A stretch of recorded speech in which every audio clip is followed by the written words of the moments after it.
Welcome to another deep dive. Today we're going deep on large language models, or LLMs, the AI making headlines everywhere these days. We're going to go way beyond just the hype, though, and let me tell you, this stack of research I've got here, it is fascinating. We'll be digging into how these models actually work, what they can do, and some surprising real-world stuff they're being used for. What's really captivating about LLMs is they're really changing AI. They're not just processing information, they're learning, adapting, even showing abilities we didn't expect, kind of blurring the lines between machine and human smarts. One of the things that caught my eye was this toolkit called NVIDIA NeMo. It's like the toolbox for building these LLMs. And from what I hear, it's user-friendly enough that maybe even I could build one. And I'm no coding expert by any means. That's what's great about tools like NeMo. They're making this powerful technology accessible. NeMo uses these things called neural modules, which are like the building blocks for the LLMs. You can put them together with just a few lines of code. So like building with Legos, but instead of a castle, you're building an AI. That's pretty cool. That's a great way to think about it. And to make sure all those building blocks fit together properly, NeMo uses something called neural types. It's like a safeguard, so you connect the modules the right way, preventing errors and making sure the model structure is good. So it's like a grammar checker for AI building. Makes sense. Mhm. Building the model is just the first step, right? Then you have to train it, which I hear requires mountains of data and a ton of computing power.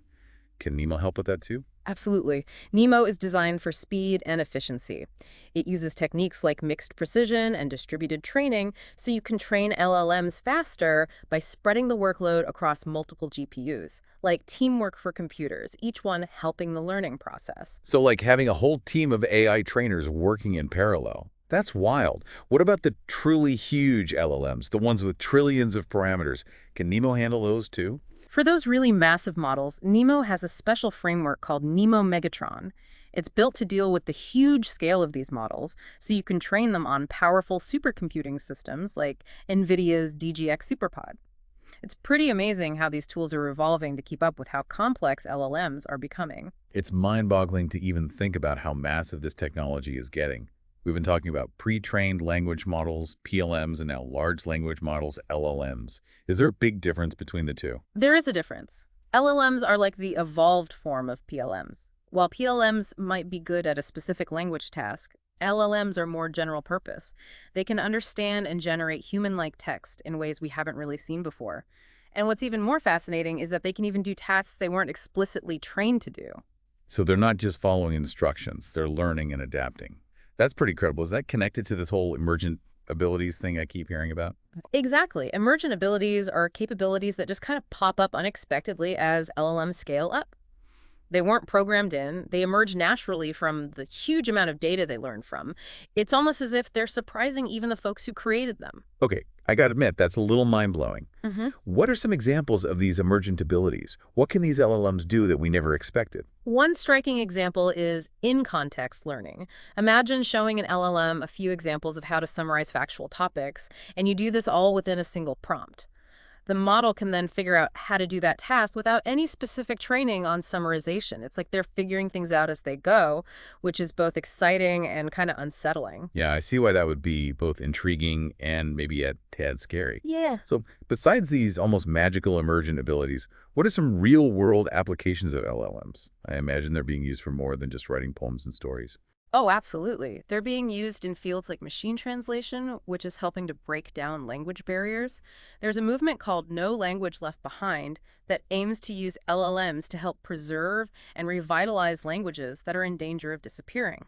That's pretty powerful. Imagine a world where language isn't a barrier to communication and understanding anymore. That would be incredible. Imagine being able to access information and connect with people from all over the world, no matter what language they speak.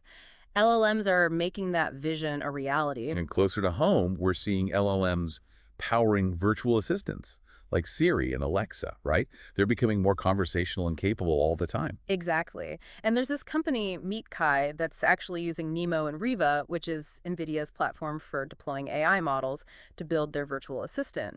NeMo helped them streamline development and cut costs. So if I'm trying to get ready for a meeting or just stay informed, LLMs are already affecting how I interact with technology. That's fascinating. It really is. And it goes beyond personal assistance. LLMs are having a big impact in fields like finance. They're being used to analyze earnings calls, predict market trends, and automate tasks that used to take humans hours to analyze. One of the articles I read mentioned S&P Global. Apparently, they built a system called Scribe using NeMo. It analyzes earnings calls with incredible speed and accuracy, saving their analysts a lot of time. That's a perfect example of how LLMs are changing industries that deal with tons of data. They're not replacing human analysts, but they're giving them a powerful tool to work faster and make better decisions. So we've seen how NeMo can be used to build these LLMs, and we've touched on some of the amazing ways they're being used. But I think we need to dig a little deeper into how these models actually work. I keep hearing about the GPT family of models. What makes them so special? The GPT models, which are developed by OpenAI, they're really at the forefront of LLM technology. They've shown some remarkable abilities in all sorts of tasks, from generating different creative text formats to writing different kinds of creative content. They're really pushing the boundaries of what AI can do. So what's the secret behind GPT? What makes them so powerful? There are a few things. First, they use a specific type of neural network architecture called a transformer, which is really good at processing sequential data like text. Second, they're trained on massive amounts of text data, which helps them develop a deep understanding of language. So it's like giving them a whole library's worth of information, letting them absorb it all. That's a great way to put it. And lastly, GPT models use a language modeling approach. They learn to predict the next word in a sequence, which helps them generate human-like text. It's like they're constantly trying to guess what comes next in a story, which is why their output is so coherent. That makes sense. And each generation of GPT models, like GPT-2, GPT-3, and now GPT-4, has gotten bigger and more complex, right? Leading to even more impressive abilities. Exactly. It's like each generation learns from the ones before it. It shows how fast innovation is happening in the field of LLMs. It's really mind-boggling to think about the amount of data these models are trained on. Can you give me some specific examples of the data sets they use? I'm curious what kind of information they're learning from. Sure. They use a variety of data sets, each with its own unique contribution. For example, there's Book Corpus, which is a collection of over 11,000 books. It exposes them to different writing styles and genres. Then there's Project Gutenberg, with over 70,000 literary works, which adds a historical and cultural aspect to the training data. Wow, so they're reading everything from classic novels to modern fiction. That's pretty amazing. But it's not just books, right? I imagine they use websites and other online sources as well. You're right. They also use massive web archives like Common Crawl, which captures a snapshot of the internet. And then there's web text, a data set compiled from highly rated Reddit posts, exposing the models to more casual and conversational language. So they're learning from the collective wisdom and sometimes the craziness of the internet. That's pretty wild. And I'm guessing Wikipedia, with its vast encyclopedia of knowledge, is also a valuable source of training data. Absolutely. Wikipedia gives them a structured, factual basis for their knowledge. And on top of all that, they even use code from repositories like GitHub so they can learn to understand and generate code. It's like they're learning the language of computers, too. It sounds like they're taking in every piece of information they can find.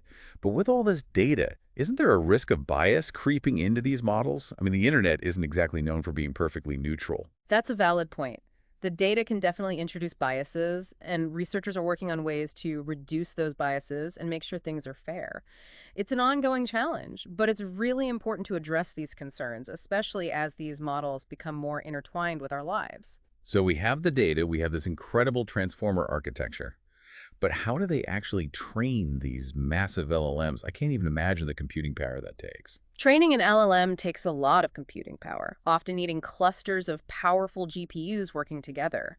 To make this possible, researchers have developed innovative techniques like 3D parallelism, which distributes the model and data across multiple GPUs, making training faster and more efficient. So it's like building a superpowered AI training team, with each GPU contributing its processing power to the task. That's pretty impressive. I've also heard terms like zero techniques and mixed precision training. Can you explain those a little? Sure, those are clever ways to reduce the memory requirements and computational costs of training.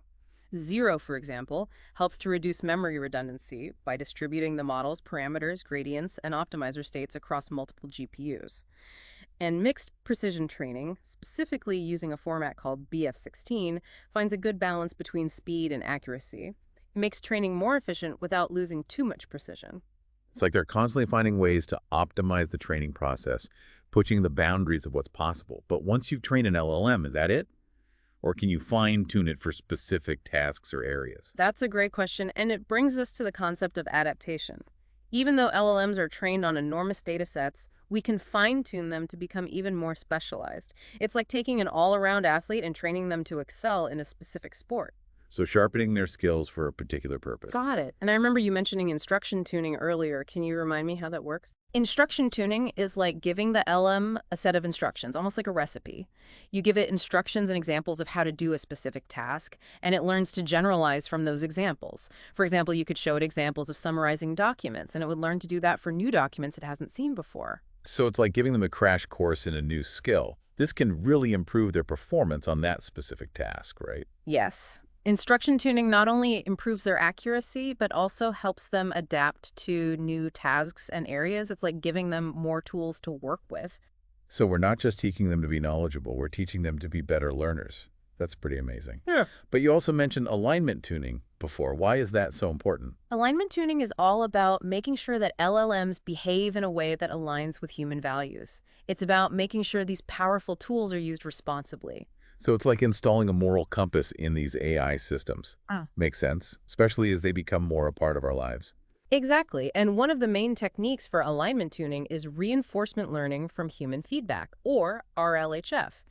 It involves training the LLM to not only generate accurate responses, but also responses that align with human preferences and values. So we're teaching them to be more considerate in their interactions, to understand not just the information, but the context and impact of their responses. Exactly. We give them feedback on what kind of responses are helpful, honest, and harmless. This feedback helps to shape how they behave and guide them to use their knowledge for good. But how do you even evaluate how well aligned an LLM is? It's not like measuring accuracy on a specific task. It's a tough challenge. Researchers are developing new ways to evaluate LLM alignment, but it's a work in progress. It involves thinking about things like bias, fairness, transparency, and unintended consequences. It's a delicate balancing act, but it's crucial to make sure that these powerful tools are used responsibly. This deep dive has already shown me the amazing potential of LLMs and how complex they are to develop and use. We've covered a lot, from how they're built and trained to the ethical questions around them. But it feels like we're just getting started. There's so much more to explore. You're right. The world of LLMs is huge and always changing. There's a lot to explore, from the details of their capabilities to the impact they're having on different industries and our lives. It's an exciting time to be watching this technological revolution unfold.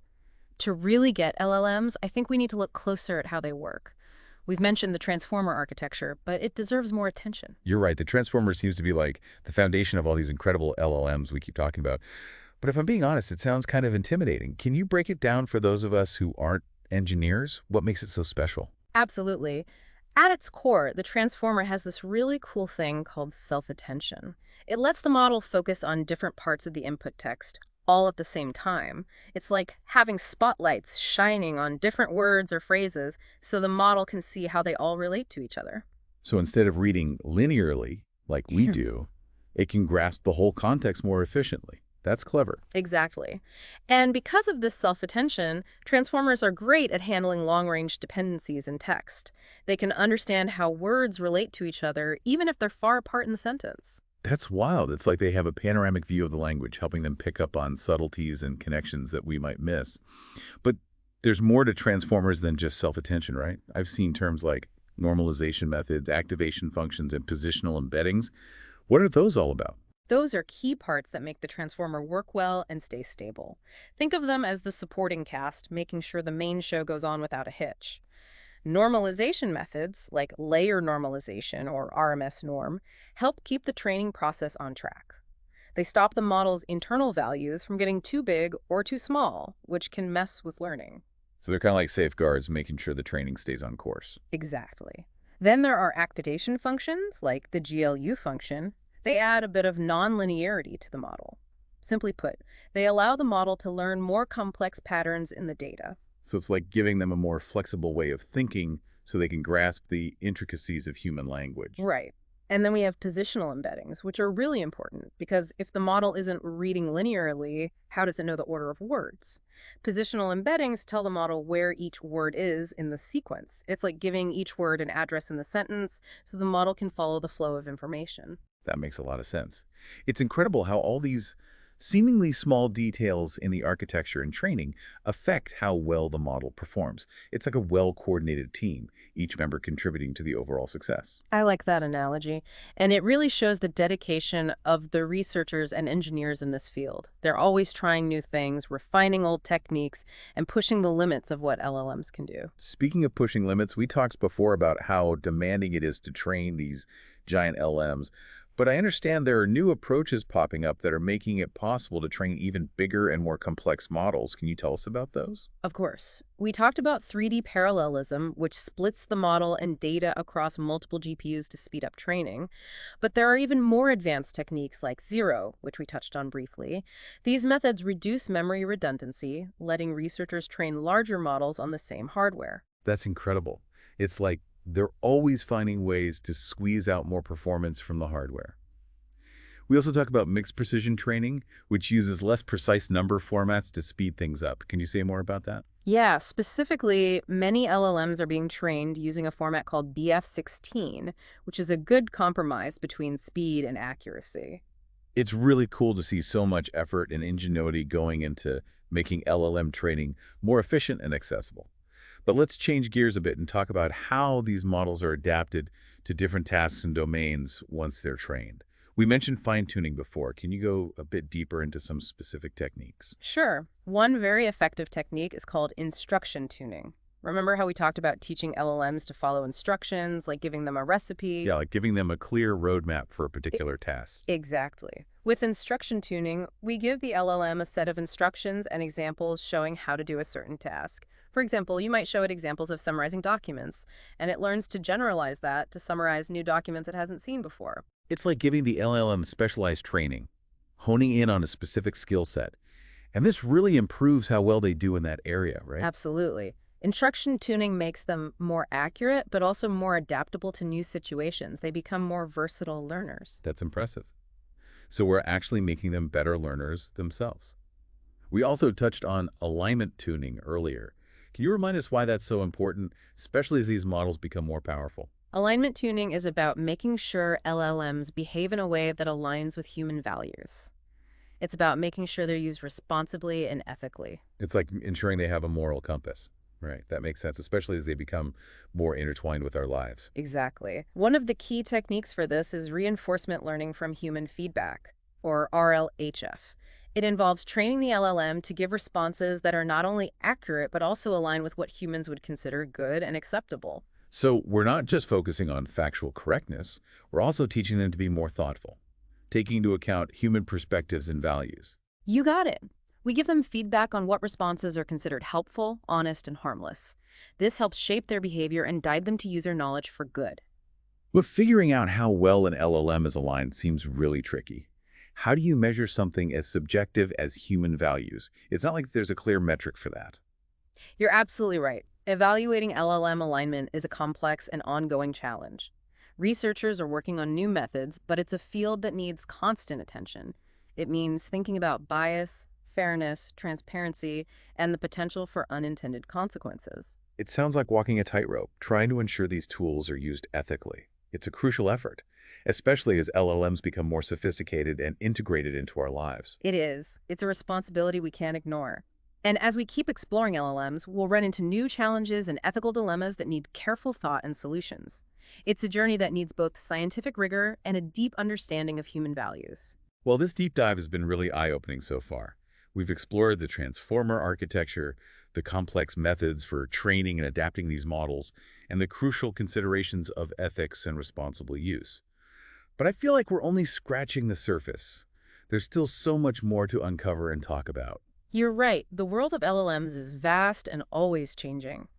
And as we continue exploring, we'll look into how these models are used to evaluate and understand themselves, the challenges of measuring their capabilities, and the potential impact they'll have on our lives. It's like we're giving them the tools to look inward and learn about themselves, which is both fascinating and a little unnerving. But before we go too far down that rabbit hole, let's talk about how we actually measure what these LLMs can do.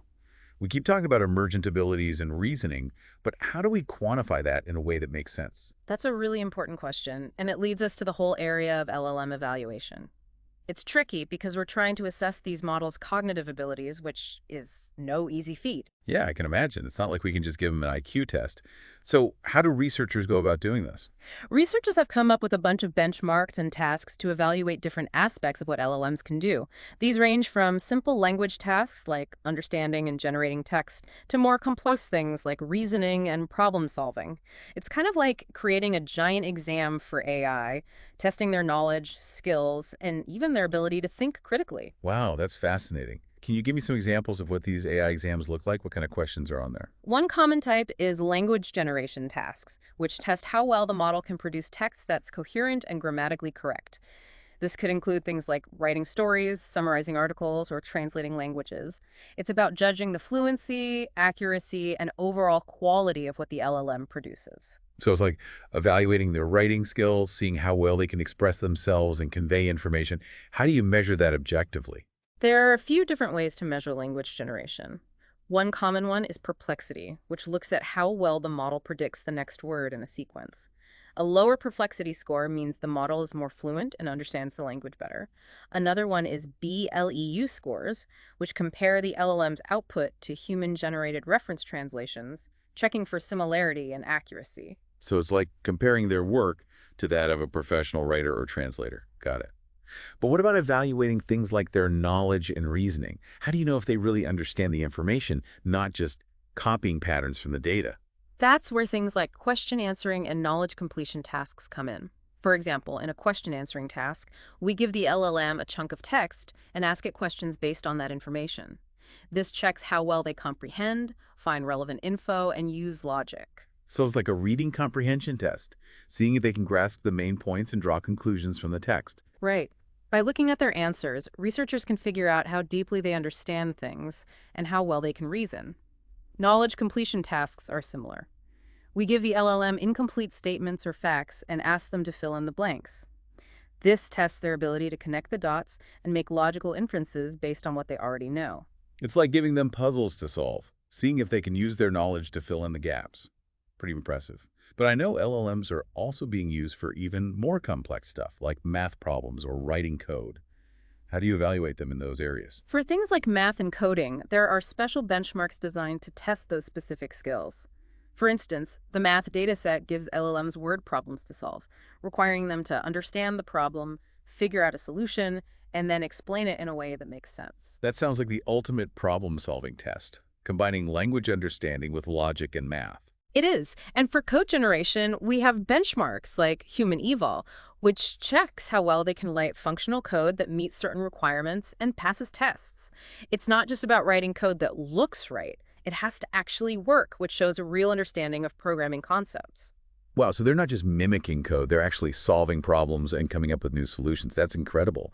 But with all these evaluation methods, are there still limits to what we can actually measure? I mean, LLMs are evolving so quickly. Are we always playing catch up when it comes to figuring out their true potential? That's a great point. Evaluating LLMs is a constant challenge, and there are definitely areas where our current methods aren't perfect. One issue is the potential for bias in the benchmarks themselves. If they're not designed carefully, they might reflect biases in the data they're based on, which could lead to inaccurate or unfair judgments of what LLMs can do. Right. It's like if you only test students on questions from one specific textbook, you won't get a true sense of their overall knowledge.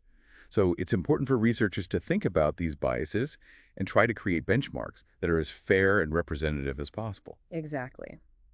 Another challenge is evaluating those more subtle aspects of LLMs, things like common sense reasoning, creativity, and emotional intelligence.